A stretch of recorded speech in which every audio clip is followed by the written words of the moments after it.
Hold on, y'all do that again. I'm gonna walk away and come back. Y'all stand up and get some love. Here he is, David Banner. All right, thank you. Let me sit back down now.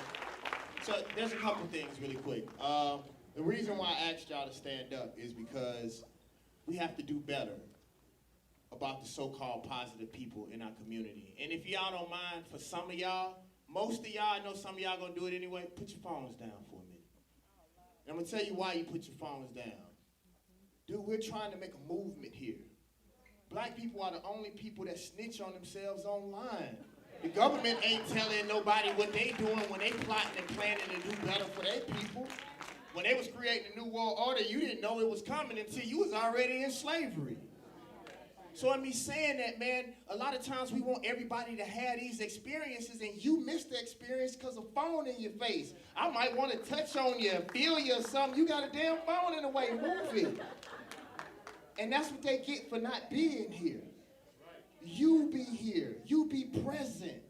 They're taking away the emotional aspects of being a human being.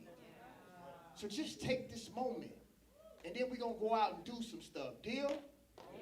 All right, so the first point I wanted to make is that y'all, we got to do better for the people who are making these sacrifices. And I'm going to tell you something that I realized, and I've been talking about this all weekend. Most black people are not proud of being black. And they will not admit that. I was giving somebody the example earlier today. When you go into a black beauty store, you don't see any African hair.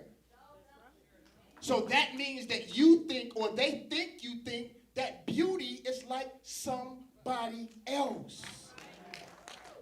And the amazing thing that we don't know, because they don't teach you, your hair is of 9 ether. It is that of sheep's wool. Everything that is alive grows towards the sun because it wants to live. Besides God, the most powerful thing in the universe that you live in is the sun. You grow upright because your body is trying to reach the sun. Our hair is the only hair that reaches towards sun, that reaches towards God, and we do everything. When you die, where you go to? You go to the ground. And we do everything to make our hair grow towards the ground. All right. Because we hate ourselves. You have our, that's going to be part of the film. But let me get to the point. The point is, the few people that do stand for something, the few artists that do stand for you, when they come through here on tour, and it's time for them to feed their families, you do not support them. I know. When I was calling women bitches and hoes, I couldn't, bruh. There was 1 million people there. But when I say they gave us Obama like it was gonna stop the fight, like it was gonna stop the cause. Folks are still scraping, trying to find them some socks and drawers and something to eat. The IRS is coming, so I'm back on these beats. Barack pushed hope, Reagan pushed dope, Clinton pushed something down a young gal's throat.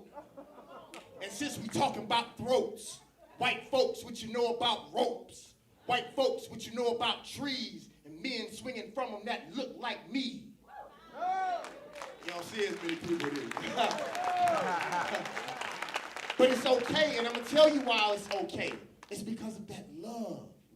The people that treat you like your oppressor, the people who don't sign your autographs, who don't show up to your cities, that don't come in VIP and touch on you and feel on you and hug on you in a good way. We love, it's called a Stockholm Syndrome. We feel close and we love the things that treat us the worst. And until we face those things, it will never change. So we have to start supporting those people. If they don't come to your city and they don't support you, don't buy their music. All right.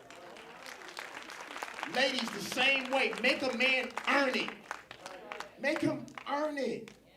I always tell women, y'all want to change the women. Let me get this. I love this right here. Watch this, watch this, watch this. Ladies, you want to change the world? You want to change black men? Close your legs. I promise you, if a man had to have a degree to get him some ass, you're going to have the highest graduation person rate that you ever seen in your life. Most men sell dope to make you happy. I'm being honest. Me, I'd be cool with a pair of J's. I probably wouldn't bathe, comb my hair, nothing. We do all this stuff for y'all. So, in me saying that, the second thing that I wanted to say before I introduce this film is that it is very, very, very important for us to start having our own. I'm going to tell you something. That I realized. When I first started getting knowledge of self, I had this hatred for the system. But what I realized is white people are doing what they're supposed to do. They're taking care of their people first. You're just not doing it. We're just not doing it. Say it again. Everything that they do is to preserve their race. That's what you are supposed to do. So I am not mad that they're doing what they're designed to do. I'm mad that you're doing it for them. That's the problem that I have. So I'm going to give y'all a quick story, and then we're going to introduce this film. People always ask me, like, David Banner, what happened? Because all my friends, what you got to understand, all my friends was dope dealers. I don't know what God put in me. Something happened to me, and I think it was my father, and it was hip-hop music. Because, like, when I first started listening to hip-hop music, it was Tribe Called Quest, it was Brand Nubian, it was Outkast, and as much as the Ghetto Boys were gangster, Scarface would even it out with Smile. You know, Pac would even it out with Brenda Had a Baby. NWA would balance it out with Fuck the Police, and Fuck the Police was important because the police were fucking us up. And just like CNN and the rest of them, Fox are not telling the whole story. And I'm going to tell y'all something, and we're going to talk about this on the panel. I went to Ferguson. CNN, Fox, MSNBC did a decent job, but they lied. Yep. They were lying. I was there. They didn't tell you nothing about the Crips and Bloods making a truce. And they were the ones that were standing outside, not the police making sure that them people weren't breaking in them stores. A lot of the things that happened in Ferguson were anarchists. I saw it myself. They didn't tell you about the police taking off of their badges and coming out there with guns, because I'm going to tell you the truth. In Ferguson was sort of like a revolutionary freaknik. Like, I'm serious. We was out there kicking it. It was fun. People were cooking. Yeah, people were marching and all that kind of stuff. But it was basically, you know how we do. If it's sunlight out and we can pop up and listen to some Boosie, we good. They just happened to be listening to Fuck the Police that day, but it was Boosie. But it was peaceful until the cops came with their guns out. And they never told anybody about cops, tear gas, and babies. I saw it. I saw them snatching people off of the streets who did nothing, the young community leaders. I was outside talking, and, you know, because when I start running my mouth, people get around me.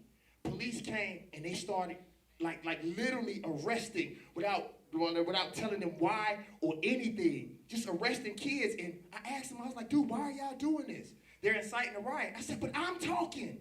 But what they were doing was taking the young community leaders off of the streets. I saw this. CNN said nothing. And I don't know what the hell wrong with Don Lemon, bro. I don't know, bro. And I'm going to tell him when I see him, because I like to, like when I see him, I'm going to ask him myself, but anyway. Mark Lamont, bro, I love dude, bro, but something's going on with CNN. I don't know what it is. They're doing something. Anyway, so I wanted to tell y'all what happened to me really quick. When I stepped away from music, because I hear people sometimes say David Banner fell off. That's a lie. I was Get Like Me. I had the #1 song in the nation with Chris Brown. I was touring internationally, and I got an opportunity to see how young black men in America looked internationally. And what black men didn't know before that period, internationally, American black men were looked at as kings. Because for the most part, we kept our stuff to ourselves. Only Americans in American news was making black people look the way that we look. But then gangster rap got famous internationally. And so international people, the only visuals that they got of young black men from America was rap videos. And then guess what? What happened next? On TV, what happened on TV? Reality TV shows. That's all they got from black men. And me talking to y'all, we look like monkeys. I was so embarrassed because I was one of the main people at the time. And I knew better. Because, see, I'll tell you, my plan was always to be I call it a Bible with a Playboy cover. Like you see some titties, oh, titties! Oh, he got me. Oh, David Banner, that's cool. But the problem is the singles only came out. So they only see the titties and they never buy albums anymore. So they didn't get a chance. And then, y'all, I gotta admit, one of the biggest fallacies about, or one of the biggest fictitious statements about evil is that it looks bad.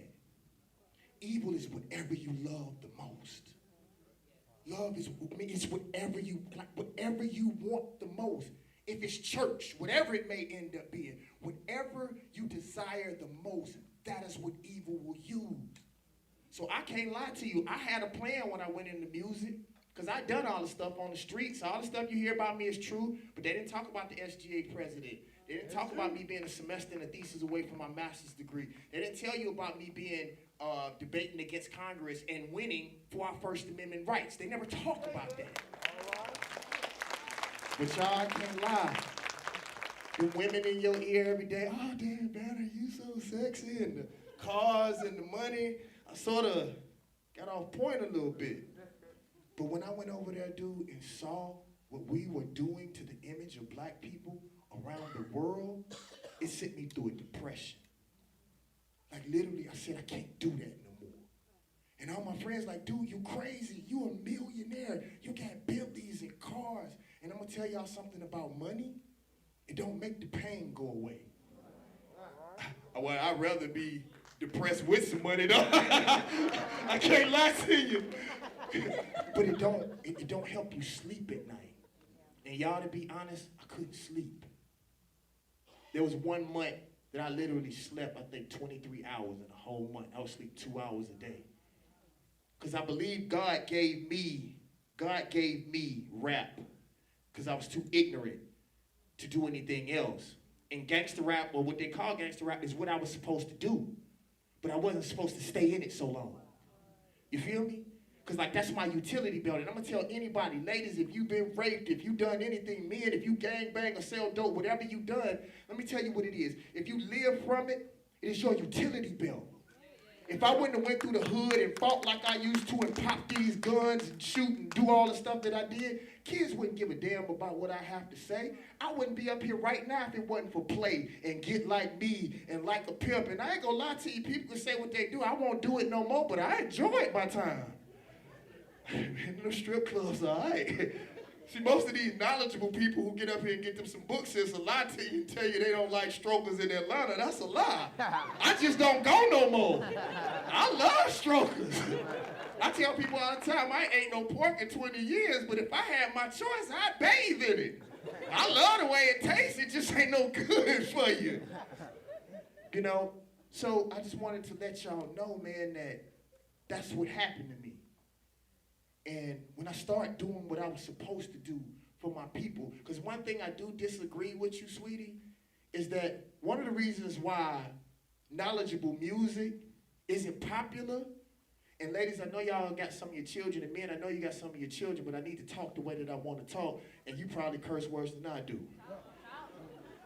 Most of the reasons why positive music doesn't sell isn't because the system, it's because that shit ain't jamming. Yep. It ain't jamming. Like, Evel Knievel, I made that song to make a statement. I didn't want no 808 in it. I didn't want no hook in it because I wanted to draw that line in the sand first. So when I started making this jam and positive music, because most of the time you make jamming music, people don't even hear it.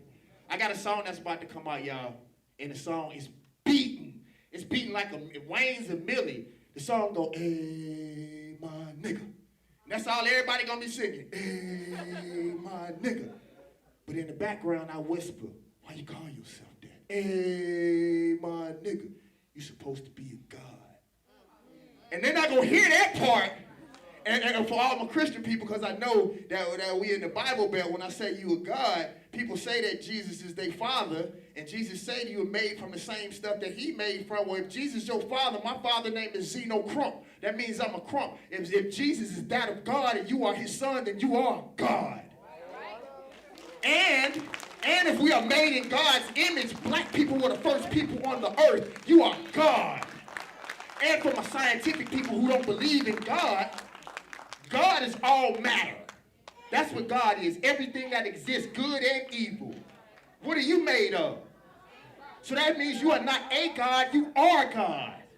But the problem is, they have beat so much God out of you.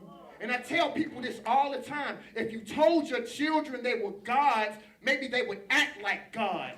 And if they act like gods, then maybe people would praise them like they are gods. Last thing, and then I'm going to introduce this film. Got two more statements about religion. And I'm from Mississippi, so I can say this. I'll tell you this. Listen. When black people came here as slaves, your oppressor took everything of substance from you. In order to have a culture, you must have language. You must have history. You must have knowledge of your God. They took everything from you. Historically, they have always lied. Christopher Columbus did not discover a damn thing because the Native Americans were already here and the Moors had been trading with the Native Americans hundreds of years before Christopher Columbus got here. But if you don't mark that on your test in their school, you fail. But that is a lie. And they have historically always lied to you. So if they didn't want your black ass on earth, why would they give you the key to heaven? That's just something to think about. Last thing I'm going to say. The reason why this expo is so important to me is because one of the things that I love the most is my niece Amaya. And she's from Memphis. My two sisters are from Memphis. Could y'all please stand up, please? This is my family. Stand up. Get you some shine, woman.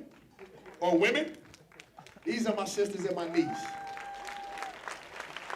I don't know when her mama started letting her wear that hair and that lipstick. We're going to have to talk about that, but that's my niece in the middle. She looks like she's grown, but she not.